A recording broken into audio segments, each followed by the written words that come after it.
सद्गुरू श्री ब्रह्मचैतन्य महाराज गोंदवलेकर यांचं प्रवचन 25 जून. सदाचरण परमार्थाचा पाया आहे. राम सहज हाती लागेल म्हणून जी काही साधने समर्थांनी सांगितली आहेत त्यामध्ये चांगल्या ग्रंथांचे वाचन हेही एक आहे. परंतु कोणत्याही ग्रंथाचे अगर पोथीचे वाचन करताना केवळ काहीतरी वाचायचे म्हणून वाचन करू नये. अर्थ कळल्याशिवाय पोथी खरी वाचल्यासारखे नाही होणार. तसेच जितका त्याचा अर्थ कळला तितके तरी कृतीत आणण्याचा प्रयत्न करावा. आपण जे करीत नाही ते प्रथम करायला सुरुवात करावी. भराभर वाचले आणि कृती केली नाही तर काय उपयोग?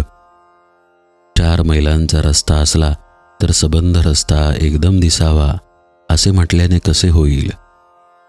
1 मैल रस्ता चालावा म्हणजे पुढचे दिसेल.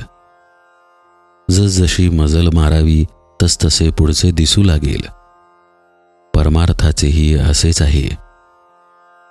बापासारख्या मिशा मला याव्या म्हणून लहान मुलाने हट्ट धरला तर कसे होईल?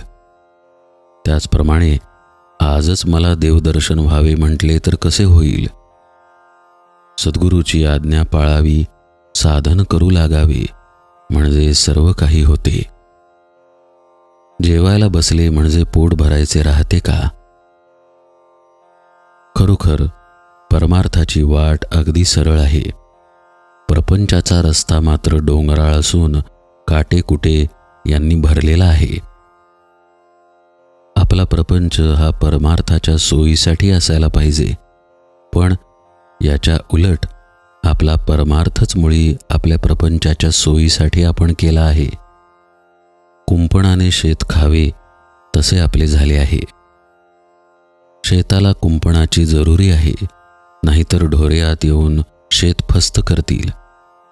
पण कुंपणच जर बेसुमार वाढले तर त्यामुळे शेताचे नुकसान होते हे जाणले पाहिजे.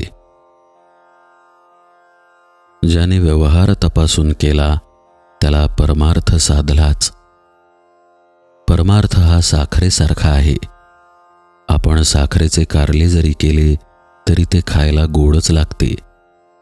तसे प्रपंचात सुद्धा परमार्थ केला तरीही तो गोडच असतो. परमार्थ हा आपल्यासाठीच असल्याने तो आपल्याला शक्य आहे किंवा नाही हे विचार करून पहावे, आणि तो आपल्याला शक्य आहे असे जर पटले तर मात्र केल्याशिवाय राहू नये.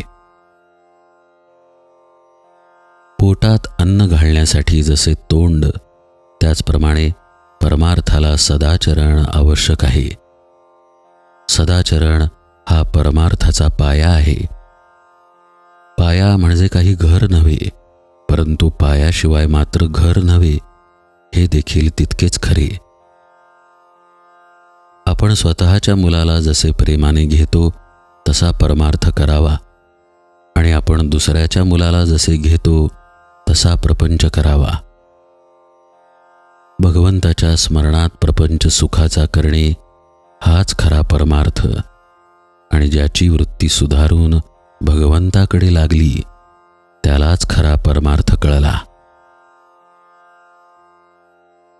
भगवंतावर अकारण प्रेम करणे याचे नाव परमार्थ. जानकी जीवन स्मरण जय जय राम.